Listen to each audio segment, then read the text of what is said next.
Hello Standard 4. Welcome in EVS lecture. This is our 34th lecture. In previous lecture we have started our chapter number 11 value of flower and discussed so many points related to flowers. Now in this lecture we are also going to discuss points related to flowers. Now let us do this activity.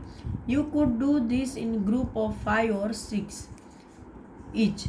Collect flowers that have fallen from tree on or plant and bring them to the class.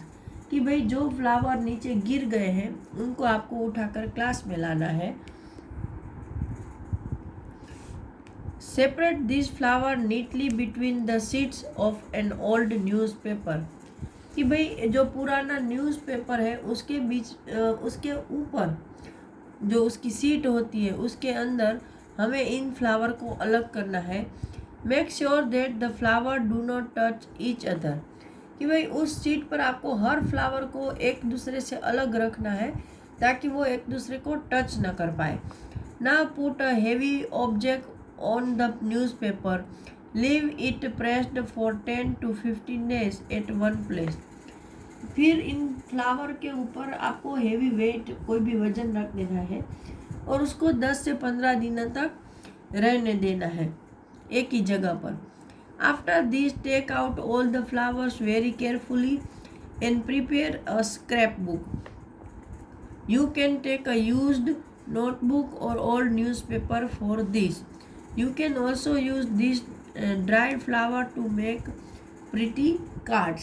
मतलब कि आपको इस तरह से सूखे हुए flower मिलेंगे जो कि बहुत ही खूबसूरत दिखते हैं जिससे आप अपनी स्क्रैप बुक बना सकते हो और कार्ड बर्थडे के कार्ड है या किसी को किसी भी ऐसी शुभेच्छा देने के लिए आप कार्ड बना सकते हो. Now draw a flower of your choice and right it's name below. ये आपकी एक्टिविटी करने का वक्त है तो आप इसमें वो कर सकते हो. तो यहाँ पर हमारा chapter 11 going to complete over here and I am going to start our new chapter number 12 changing time. My name is Chetan Das. Many years ago I used to teach children like you. This day I spend my time by writing about the days when I was young. I would love to share some of this with you. ये एक चंदन दास नाम के इंसान की कहानी है कि बहुत साल पहले मैं भी आपके तरह बच्चों को पढ़ाता था लेकिन अब मैं सिर्फ लिखता हूँ और लिखकर मेरे जो ओल्ड एज टाइम की जो सब मेमोरीज है वो सबके साथ शेयर करना मुझे अच्छा लगता है. A big move. I remember मतलब एक चेंज आ रहा है उसकी लाइफ में जब वो छोटे थे. I remember the time when I was 9 years old. It must have been over 60 years एगो. मतलब ये बता रहा है कि तब मैं 9 years का था. ये जो चेतन दास है वो जब 9 years के थे मतलब आज से 60 साल पहले की बात है कि that was when we lived in Dera Ghazi Khan. Today this place is in Pakistan. At that time there were a lot of problems all around us. I could not understand what was happening. तो उस समय आज से 60 साल पहले कि ये लोग डेरा गाजी खान में रहते थे जो कि पाकिस्तान का आज एक पाकिस्तान का हिस्सा है.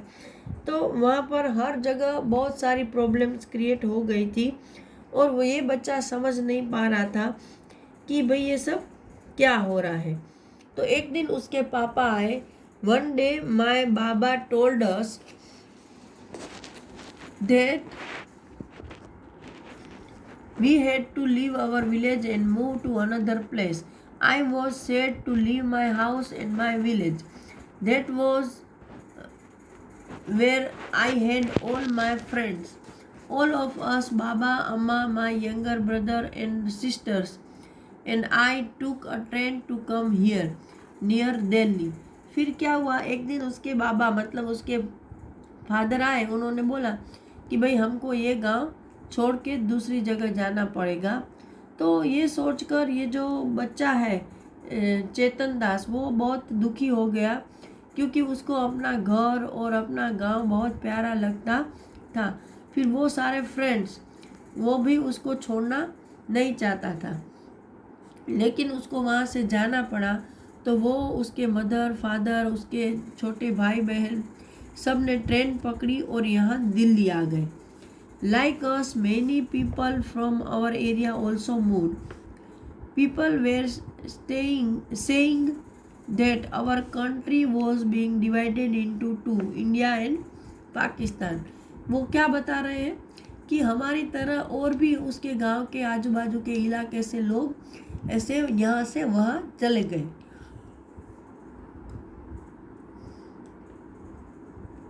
और लोग ऐसा बता रहे थे कि हमारा देश है वो दो टुकड़ों में बट गया है, इंडिया एंड पाकिस्तान। मतलब ये सेपरेशन के टाइम की बात है, जब भारत और पाकिस्तान दो कंट्री हुए। जब अंग्रेजों ने इंडिया को छोड़ा तो भारत और पाकिस्तान ऐसे दो हिस्से करके गए वो। Now many people from India went to Pakistan just like we move to India. For some time we all stayed in a camp. We lived in big tent that were put up in a huge ground. फिर क्या बोले कि ऐसे नहीं कि हम ही पाकिस्तान से India आए, इंडिया से भी बहुत सारे मुसलमान लोग थे, वो पाकिस्तान गए कि जैसे हम लोग इंडिया में आए थे। और कुछ वक्त के लिए उनको कैंप में रखा गया और वहाँ पर बड़े बड़े टेंट हुआ करते थे, बहुत बड़े ग्राउंड में, और उन टेंटों में अलग अलग फैमिलीज रहा करती थी। तो सबसे पहले तो उनको अपने घर से निकलकर दिल्ली आना पड़ा, वहाँ वो टेंट में कपड़े के मकान में रहे। फिर अभी उसको नया मकान मिल रहा है, a new home. One day Baba told us that we had been given some land in Sona village. We said that we could build our house there. I was very happy. Baba and Amma worked hard to make the house. फिर एक दिन उन्होंने, उसके बाबा ने आके कहा कि भाई हमको हमारा नया घर मिल रहा है, गवर्नमेंट हमको कुछ एक विलेज में ज़मीन दे रही है, तो वहाँ पर हम अपना घर बनाएंगे। तो ये बच्चा बहुत खुश हो गया। फिर उसके पापा और उसकी मम्मी ने बहुत ही मेहनत की घर बनाने में। We children also helped. हम बच्चे भी उनको हेल्प करते थे। Baba dug the soil and we quickly filled the pans and passed them on to Amma. कि मेरे पिताजी हैं वो गड्ढा खोदते थे, और जो बच्चे हैं वो जो मिट्टी है उसको बर्तन में भर भर के अम्मा तक पहुंचाते थे।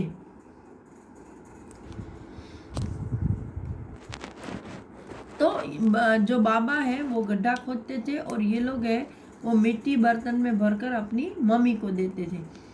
गुड़िया एंड अम्मा मिक्स्ड हस्क इन इट। उसकी छोटी बहन है शायद, वो और उसकी माँ उस मिट्टी में हस्क मतलब भूसा, वो जो पेड़ की डालियाँ और उसका कचरा होता है ना, वो मिलाते थे ताकि वो उसका कंस्ट्रक्शन मजबूत बने।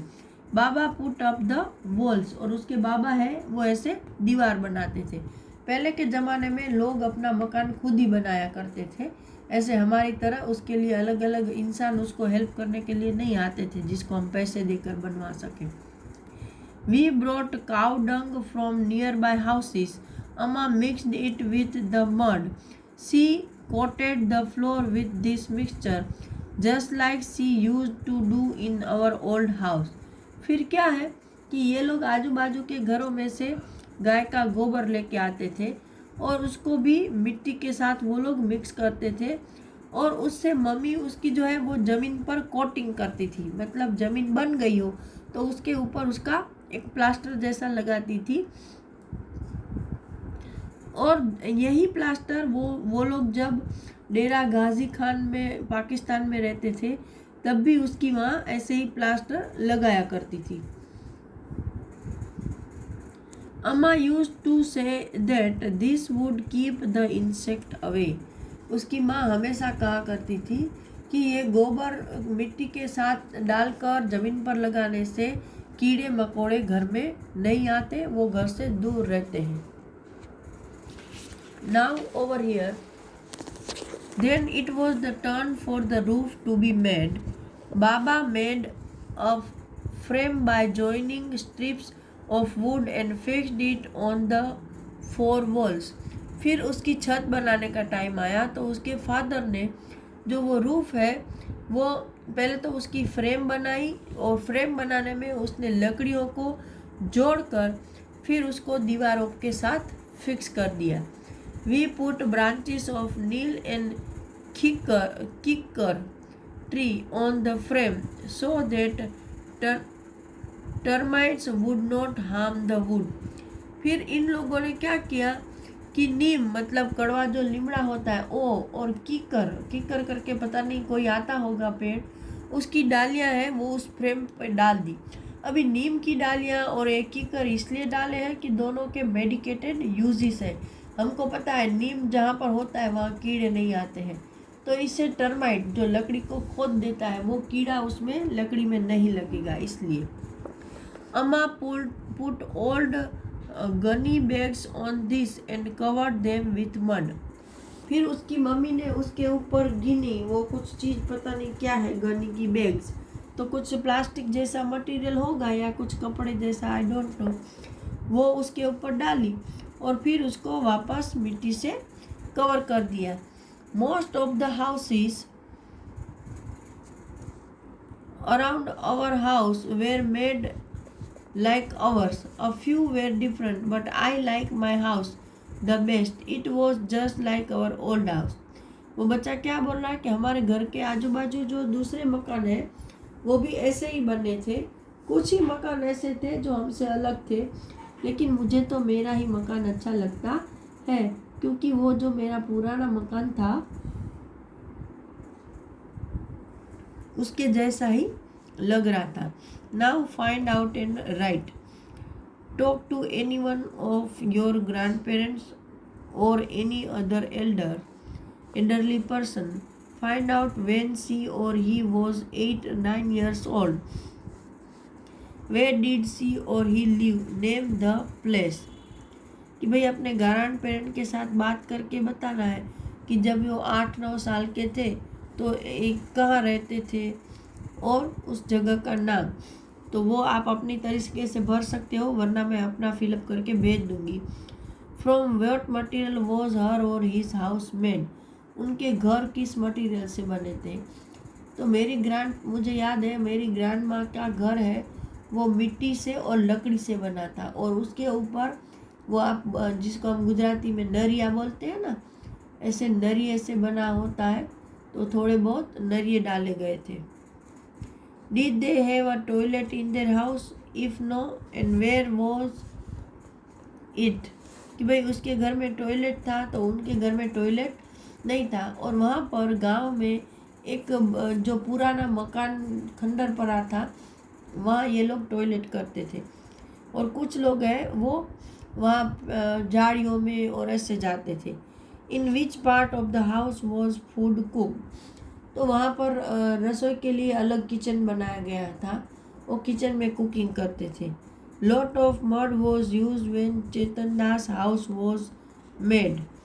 वाई कि बहुत सारी मिट्टी है उसका यूज़ हुआ है. तो क्यों, तो कि मिट्टी है वो एक ऐसे सीमेंट काम करती है जोड़ने का, और सूख जाती है तो स्ट्रॉन्ग होती जाती है, इसलिए हमें सीमेंट की जगह इसको यूज़ करके मकान को स्ट्रॉन्ग बनाया जाता है.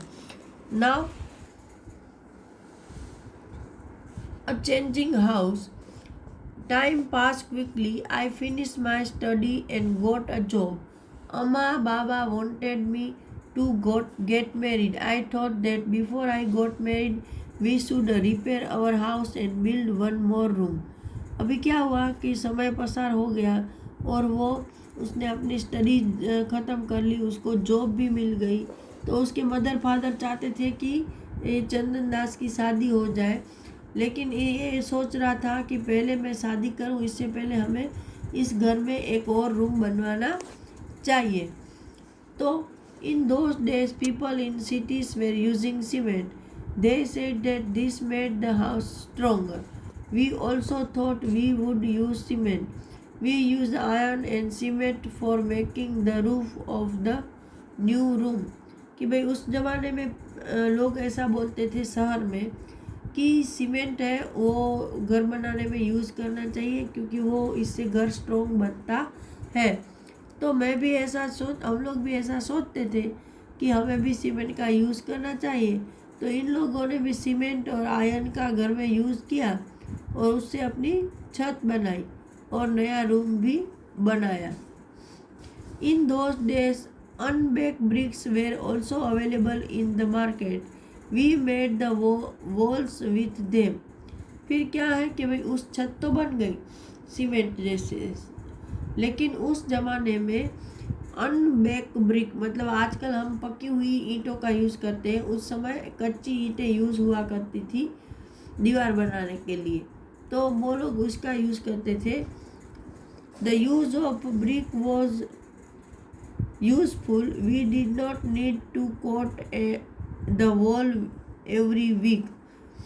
इसमें क्या बताया कि भाई ये कच्ची ईंट भी बहुत यूज़फुल थी, क्योंकि अगर आप सिर्फ बिना ईंट के ऐसे मकान बनाते हो बीच में पत्थर और वो सब रखकर, तो हर वीक में आपको उसको रिपेयर करना पड़ता है, मतलब उसमें मड और वो जो भूसा है वो डालकर उसको कोटिंग देनी पड़ती है।